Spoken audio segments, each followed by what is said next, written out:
क्लैब्यं मास्मगमः पार्थ नैतत्त्वय्युपपद्यते क्षुद्रं हृदय दौर्बल्यम् त्यक्त्वोत्तिष्ठ परन्तप।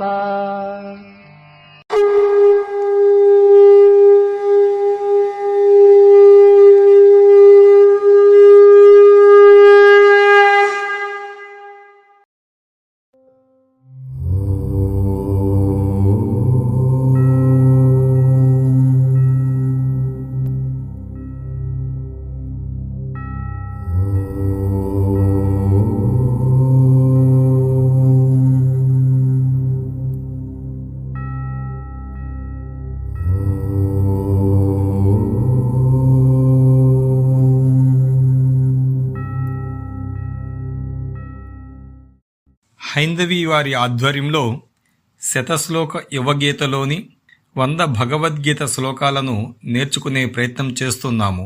అందులో భాగంగా 3వ రోజు 9వ శ్లోకము నుండి 12వ శ్లోకం వరకు సాధన చేద్దాము.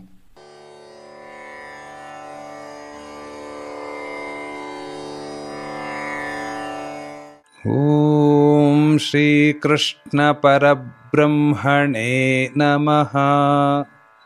ఓం శ్రీకృష్ణ పరబ్రహ్మణే నమః. శ్రీమద్భగవద్గీత శ్రీమద్భగవద్గీత అథ చేత్వమిమం ధర్మ్యం అథ చేత్వమిమం ధర్మ్యం సంగ్రామం న కరిష్యసి సంగ్రామం న కరిష్యసి తతః స్వధర్మం కీర్తిం చ తతః స్వధర్మం కీర్తిం చ హిత్వా పాపమవాప్స్యసి హిత్వా పాపమవాప్స్యసి అథ